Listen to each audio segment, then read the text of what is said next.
I do remember on the flight down, it was a 22-hour flight, I think, or something like that. And it was a 9-seat plane. It was a huge plane. And I was literally right in the middle of it, the middle seat.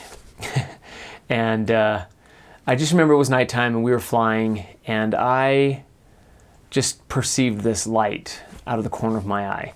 And I don't know why, I always remember this. It was just such a really unique experience.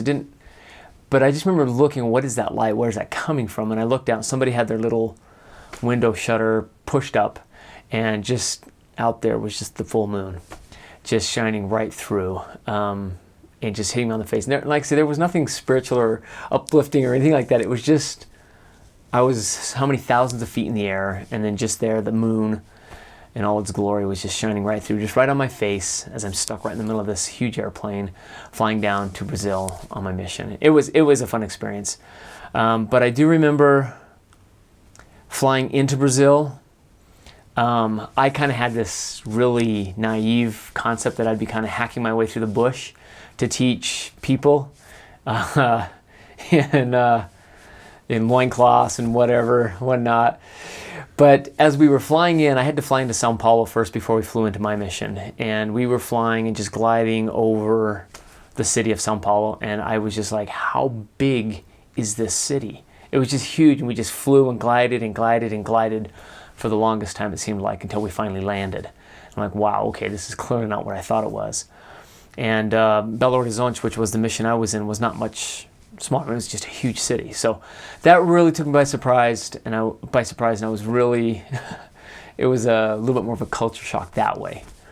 But it was fun. It was fun being able to see it in that way.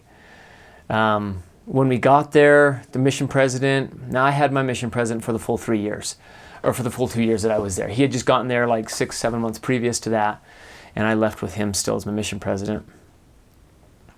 He was a police officer, so he was very firm, he was very strict, and I went down with 2 other elders, and we were sitting in the office, and he was telling us, we were walking us through the papers, we needed to fill them out and do all that stuff, and he told us that you need to sign this paper exactly the way it appears on your passport.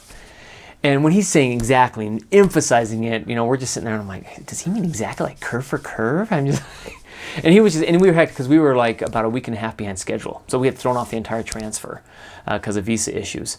So it was really hectic in the office. He was really stressed out and he was just running back and forth. And so I, went through the clarification and he was like, exactly as it appears. I'm like, all right, whatever. So I did the best I could to sign it exactly. It was kind of intimidating.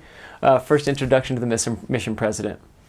But I grew to love him. He was a wonderful mission president, and just a great man. I really grew to love him. So then they sent us out to. We were going to open. I was going to be the companion of the district leader. We were going to go out with 2 sisters, and we were going to open a brand new area.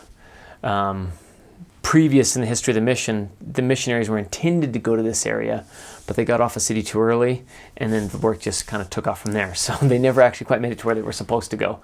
So my companion and I and these 2 sisters were going to go out there, and we were going to open this new area. And but so we didn't have an apartment yet. And by way of culture, I went in there. I was doing just fine. So we had we ended up crashing with a group of 4 elders in their apartment. So there were 6 of us there until my companion and I could find a place to rent. And so there were no rooms, there was no bed. We just slept on blankets out on a patio. And I remember my first night sleeping there. I was having a difficult time falling asleep. It's kind of warm.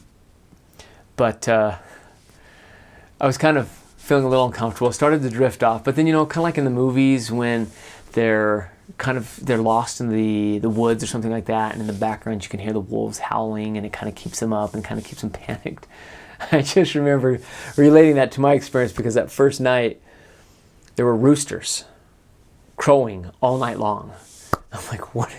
Stupid Brazilian roosters, what are they doing? They have no idea when they're supposed to crow. They're crowing at all hours of the night, and I'm just like, oh, they're going to be like this massive flock of roosters that are going to come over, and they're just going to swoop down on us and peck our eyes out or something like that. So my first night was a little bumpy, it was a little rough, but it was a really fun experience as I look back on it. And we eventually found a place in the city where we were, and great little place, just a little apartment behind this lady's house, and she prepared food for us and everything. But there was another experience that was it was really a good experience for me. There was an elder there. He had kind of a darker complexion, so Brazilians kind of have a Portuguese mix with them, so they kind of have a darker skin. It's just slightly darker. And so this guy, I came in and he spoke Portuguese all the time. I never heard him speak English. And he would read the Brazilian newspapers, and he just was always speaking Portuguese. And I remember I was having a particularly difficult day. I was, trying to make the transition, not understanding the language. I was having a really difficult time. And so I just remember we were in the apartment one time, and I was just kind of sitting there. I don't even know what I was doing. But this elder, who I did not know was American at this point, transitioned to English. And from what I understood, he never spoke English. He always spoke Portuguese. He kind of prided himself on the idea that he could speak actually better and more accurate than most Brazilians. So he was a funny guy. He was a great guy, though, Elder Holt. And he could tell I was struggling a little bit, and he transitioned to English for probably about between 5 and 10 minutes while he and I conversed and just talked a little bit. And in that situation, it was a huge relief and just brought me a great deal of comfort. My actual companion was American. He spoke English all the time. But there was just something about that moment that just took on a lot of meaning for me as he transitioned to English. And then we had this little interaction, this little conversation, and he transitioned to Portuguese, and I don't think I ever heard him speak English again. And it was just for those few minutes. And that was, like I say, just that really had an impact on me and really meant a lot to me at that time when I was just kind of struggling with transitioning to the Brazilian culture. And I think it was kind of an uplift that just kind of changed things after that. And I was fine for the rest of my mission. So that's kind of my trip down. Those are some major things that I remember standing out to me that I've always reminisced on as I look through my pictures. Just some good memories, make me laugh, but also ones that took on meaning for me. I went out in 1994.